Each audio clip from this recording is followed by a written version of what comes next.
శ్రీ మహాగణాధిపతయ నమః. ఐం మహాసరస్వత్యే నమః. శ్రీ లలితాంబికాదేవియే నమః. రాశి ఫలాల కార్యక్రమములో భాగంగా డిసెంబరు మాసములో ఎవరెవరికి ఏ రాసుల వాళ్లకు ఎలా ఉంది అనేటువంటి విషయం గురించి ఇప్పుడు మనం తెలుసుకుంటూ ఉన్నాము. అయితే పరిహారాలు అనేటువంటివి ప్రతి రాశి వాళ్ళు ఏదైనా సరే ఆయా మాసాలు సందర్భముగా మనము చేసుకోవటం అనేటువంటిది అవసరం.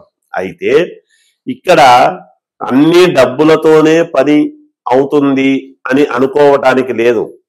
ఎందుకంటే ఎప్పుడు ఏ సమయములో ఏ క్షేత్రానికి వెళ్ళి మనము స్వామిని దర్శించుకుంటాము, ఏ క్షేత్రములో ఏ స్వామిని దర్శించుకుంటే ఎటువంటి మనకు యోగాలు లభ్యమవుతాయి, మనకు ఉండేటువంటి ఇబ్బందులు పరిపూర్ణముగా తొలగుతాయి అనేటువంటి విషయానికి ముందు మనం తెలుసుకోవాలి. ఇప్పుడు ఎన్ని దేవాలయాలకు వెళ్ళినా తిరుమల వెళ్ళాలి అనుకుంటాం. అలాగే ఎంత మనము సరేలేని శ్రీశైలము అన్ని చోట్లకు వెళ్ళినా మళ్ళీ కాశీకి వెళ్ళాలి అనేటువంటి భావన ఉంటుంది. అది పరమేశ్వరుడిది, ఇది శ్రీ వెంకటేశ్వర స్వామిది, మనకు చాలా ప్రసిద్ధి పొందినటువంటివి. అలాగే 12 జ్యోతిర్లింగాలు అని ఇవందరికీ తెలిసినవే కదా, ఇందులో ఏముంది వింత అని అనుకోవచ్చును. కానీ వీటిల్లోనే అత్యద్భుతమైనటువంటి మనకు తెలియకుండా నిగూఢముగా ఉండేటువంటి దేవాలయాలు కొన్ని ఉన్నాయి. కొత్తగా ఉండినా ఎప్పటి నుంచో ఉండినా పరమేశ్వరుడి అనుగ్రహము అక్కడ ప్రతిష్ఠ చేసినటువంటి సన్నివేశము కావచ్చు, అక్కడ జరిగేటువంటి ఉపయోగాలు కావచ్చు.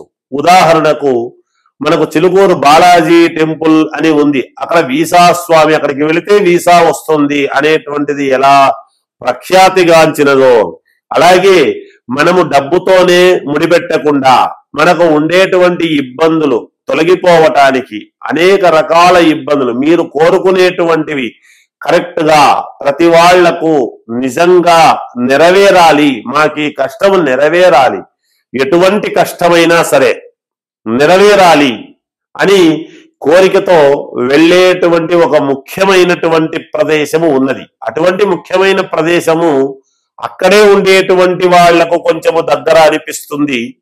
కానీ దూరం నుంచి వెళ్ళేటువంటి వాళ్లకు దూరమైనా వెళ్లాల్సిందే కదా, ఎంత దూరమైనా తప్పదు కదా. అలాగే ఒక అద్భుతమైనటువంటి దేవాలయము ఉన్నది. ఏమిటది అంటే ఏలూరు దగ్గర, ఏలూరుకు 1 కిలోమీటరో 1.5 కిలోమీటరో ఏమో ఉంటుంది, అంతకంటే ఎక్కువ ఉండదు. అది ఆ దేవాలయము ఏమిటి అంటే పార్వతి గంగా సమేత జలలింగేశ్వర స్వామి అనేటువంటి దేవాలయము ఉన్నది.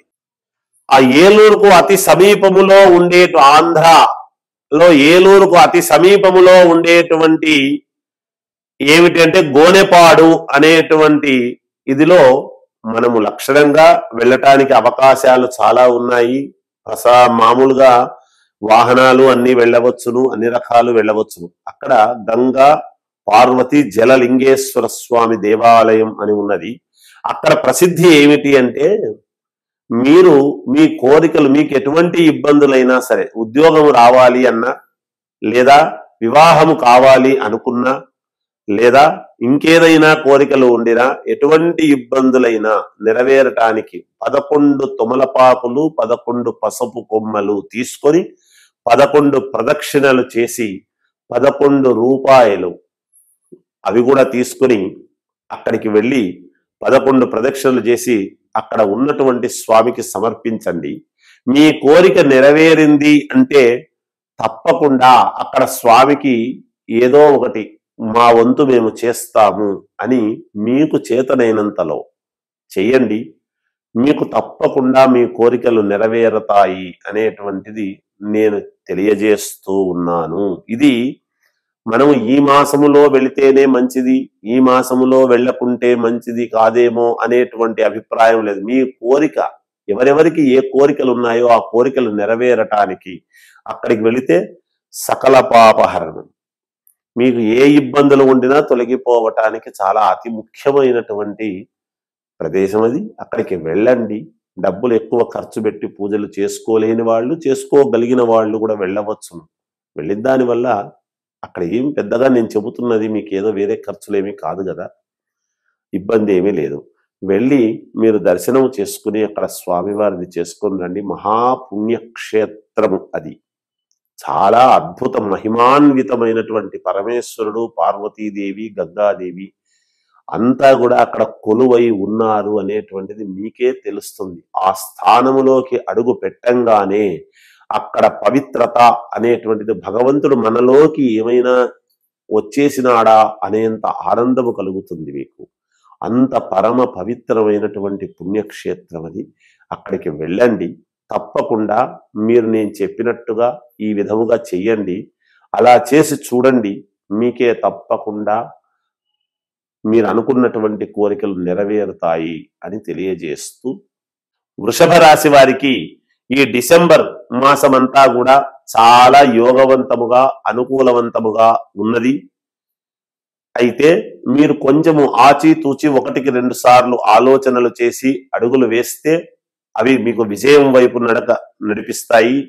మీరు ఊహించని విధముగా మీకు ఏదైతే కావాలనుకుంటారో, వెతకబోయినటువంటి తీగ కాలికి తగిలింది అన్నట్టుగా మీరు ఇవాళ అనుకుంటే రేపు అదే మీకు లభ్యమయ్యేటువంటి పరిస్థితులు గోచరిస్తూ ఉన్నాయి. అలాగే మీరు అనుకున్నటువంటి విధముగా కొంతమందికి మాట చెప్పంగానే మీ మాటకు ప్రతిభ పెరుగుతుంది, మీ మాటకు విలువనిస్తారు. అనుకూలముగా ఒక మాట చెప్పంగానే మీకు డబ్బు సమయానికి చేతికి అందుతుంది. శుభకార్యాలు మీరు నెరవేర్చేటువంటి విధముగా ముందుకు వెళతారు. అంతేకాకుండా శుభకార్యాలలో పాల్గొంటారు. తద్వారా కొన్ని యోగాలు కూడా మీకు జరుగుతాయి. ఇంట్లో చిన్నపాటి చికాకులు, ఇబ్బందులు అనేటువంటివి ఉండినను వాటిని లెక్క చేయకుండా ముందుకు వెళ్ళి విజయము సాధించేటువంటి పరిస్థితులలో మీకు ఉంటుంది. అన్ని రంగాలలో ఉండేటువంటి వాళ్లకు యోగదాయకముగా ఉన్నది. వ్యాపారస్తులకు అత్యంత యోగదాయకముగా ఉన్నది. ఈ మాసమంతా కూడాను చాలా అనుకూలవంతముగా ఉన్నది, లాభసాటిగా ఉంది. చిన్న వ్యాపారాల దగ్గర నుండి పెద్ద వ్యాపారాల వరకు చాలా అనుకూలముగానే ఉన్నది. ఏమీ ఆందోళన చెందాల్సిన పని లేదు. ఇంట్లో ఎవరికైనా కాస్త ఉన్నట్టుండి అనారోగ్య సూచనలు అనేటువంటివి కనిపించవచ్చునేమో అనేటువంటిది ఉంది. జాగ్రత్త వహించండి. ఆరోగ్యపరముగా జాగ్రత్తలు తీసుకోండి. ఇంతేకాకుండా మీరు ఏదైతే ఒక పని అని అనుకుని దృఢ సంకల్పముతో ముందుకు వెళతారో దాని యందు విజయము సాధించి తీరుతారు. ఏది ఏమైనా మీ వ్యక్తిగతమైనటువంటి జాతకము చూపించుకొని ఏదైనా పరిహారాలు ఉంటే చేసుకుని ముందుకు వెళ్ళండి. విజయము మీ వెంటే ఉంటుంది. జయోస్తు.